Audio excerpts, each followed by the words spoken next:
तो आप सोच रहे होंगे कि मैंने इसका आंसर इतनी जल्दी कैसे निकाल दिया, इतनी बड़ी वैल्यू का आंसर किस 2 या 3 सेकेंड में। जी हाँ स्टूडेंट्स, आज मैं आपको सिखाने वाला हूँ क्यूब रूट। जी हाँ, बड़ी से बड़ी वैल्यू का आप क्यूब रूट सिर्फ 2 या 3 सेकेंड में बहुत इजीली निकाल सकते हैं। तो हेलो स्टूडेंट्स, मैं हूँ आपका होम गुरु। चलिए शुरू करते हैं।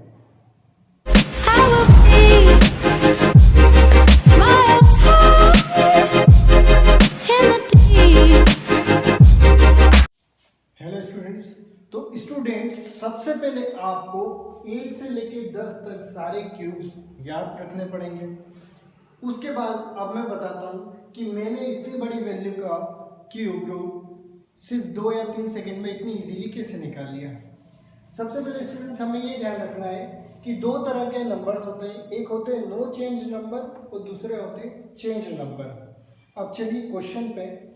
अब यहाँ पे हमें ये देखना है सबसे पहले कि जो लास्ट वाला डिजिट है वो कौन सा है। तो यहाँ पे आपको लास्ट वाला डिजिट दिख रहा है 4 है, तो 4 है। तो यहाँ पे आप देखिए जो नो चेंज नंबर है मतलब 1 है, अगर यहाँ पे तो यहाँ भी 1 ही आता।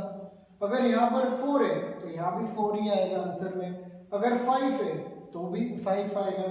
6 होता तो 6 आता, 9 होता तो 9 आता। और चेंज नंबर वो होते हैं जैसे अगर यहाँ पे 2 होता तो उसका अपोजिट 8 लिखा जाता, या 8 होता तो उसका अपोजिट 2 लिखा जाता, 3 होता तो उसका अपोजिट 7 लिखा जाता, या 7 होता तो उसका अपोजिट 3 लिखा जाता। तो यहाँ पे आपको दिख रहा है 4 है, तो 4 नो चेंज नंबर में आता है, जो कि नंबर चेंज नहीं होता, वैसा का वैसा लिखा जाता है। तो ये वाली वैल्यू को आप वैसा का वैसा यहाँ नीचे उतार देंगे। उतार दिया, इसके बाद इन तीनों को आप भूल जाइए, बिल्कुल पूरी तरीके से भूल जाइए। अब आप देखिए इन दोनों को, यहाँ पे क्या लिखा है 39। अब हमें ये देखना है कि हमारे पास ऐसा कौन सी वैल्यू जिसका क्यूब करने पे 39 से कम आता है। तो अगर हम 2 पे जाते हैं तो 8 आता है, 3 पे जाते हैं तो 3 का क्यूब 27 होता है, 4 का क्यूब 64 होता है, 64 39 से बड़ा है और 27 39 से छोटा है। तो हम यहाँ लिखेंगे 3। तो ये 27 3 का क्यूब है इसलिए यहाँ पे 3 लिख रहे हैं, और 27 39 से छोटा है इसलिए यहाँ 3 लिख रहे हैं। तो स्टूडेंट्स ये आ गया आपका आंसर। कितनी इजीली निकल गया। चलिए मैं आपको 3-4 वैल्यू लेके और बताता हूँ। तो चलिए स्टूडेंट्स देखिए, जैसे हमने नंबर लिया 68,921, तो आप यहाँ पे लास्ट में देखिए, लास्ट में जो नंबर है 1 है। 1 जो नंबर होता है नो चेंज नंबर में आता है, तो ये जो 1 है वो वैसा का वैसा उतार लेंगे। उसके बाद इस वैल्यू को तीनों को बिल्कुल पूरी तरीके से भूल जाइए।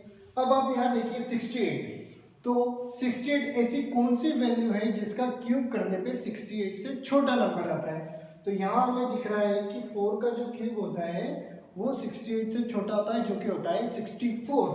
तो अब हम यहाँ लिख लेंगे 4। तो ये आ गया स्टूडेंट्स आपका आंसर 41। देखिए कितने इजीली आंसर निकल गया। आ रहा है कि नहीं मज़ा? मज़ा आ रहा है तो प्लीज़ लाइक करना बिल्कुल ना भूलना। अब आप देखिए नेक्स्ट आपका नंबर है, लास्ट में है 4। तो 4 किस में आता है? 4 आता है नो चेंज नंबर में, ऐसा नंबर जिसे चेंज नहीं करा जाता, वैसा का वैसा ही लिख दिया जाता है। तो यहाँ पे आप 4 को वैसा का वैसा लिख देंगे। इन तीनों नंबर को भूल जाइए, समझ जाइए कि वो गायब हो गए।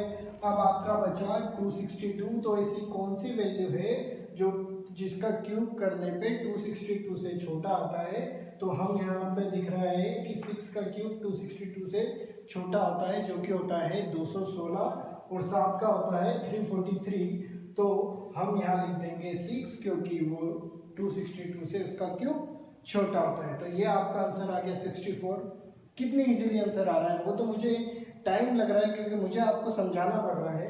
अब यहाँ पे देखिए आपका नंबर है 7। अब 7 जो नंबर है वो चेंज नंबर में आता है। चेंज नंबर मतलब ऐसा नंबर जिसकी जगह दूसरा नंबर लिखा जाए। तो 7 की जगह हम लिखते हैं 3, तो यहाँ पे आ जाएगा आपका 3।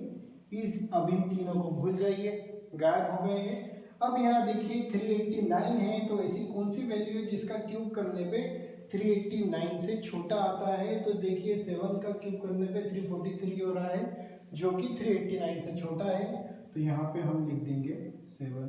तो ये आपका आंसर निकल गया 73। अब आप देखिए अगला क्वेश्चन है 636056। अब यहाँ देखिए यहाँ पे जो लास्ट नंबर 6 है वो चेंज नंबर में आता है कि नो चेंज नंबर पे। तो हमें पता है कि 6 नो चेंज नंबर में आता है जो कि वैसा का वैसा ही लिख देंगे। तो यहाँ पे आ जाएगा आपका 6। अब देखेंगे 636 से छोटा वैल्यू का क्यूब कौन सा है। तो हमें यहाँ दिख रहा है कि 8 का क्यूब होता है 512 और 9 का होता है 729। तो हमें 636 से छोटी वैल्यू चाहिए जो कि 512 है जो कि 8 का क्यूब है। तो यहाँ पे आ जाएगा आपका आंसर 8। तो ये आ गया स्टूडेंट्स आपका आंसर 86। मज़ा आया कि नहीं आया? कितनी इजीली 2 या 3 सेकंड में आपके आंसर निकल गए। बिल्कुल पलक झपकते आपके आंसर निकल जाएंगे। आप पलक झपकाएंगे और आपका आंसर आपके सामने होगा। इतनी इजीली आपके आंसर निकल जाएंगे। Thank you so much. अगर स्टूडेंट्स आपको हमारे वीडियो अच्छे लगते हैं तो प्लीज़ लाइक, कमेंट और शेयर करना बिल्कुल ना भूलें। चैनल को सब्सक्राइब करना बिल्कुल ना भूलें and don't forget to press the bell icon. और आप ऐसे ही हमें सपोर्ट करते रहिए। हम डेली आपको नई से नई ट्रिक सिखाते जाएंगे और आपकी एग्ज़ाम में मदद करते जाएंगे। प्लीज़ हमें सपोर्ट करिए और जितना हो सके ज़रूरतमंद लोगों को हमारे वीडियो शेयर करिए। उन लोगों को शेयर करिए जिनके मन में सीखने की चाह है, जो कुछ नया सीखना चाहते हैं और जो कुछ ज़िंदगी में बड़ा करना चाहते हैं। तो प्लीज़ हमें सपोर्ट करिए और हमारे वीडियो को शेयर करिए। Thank you so much.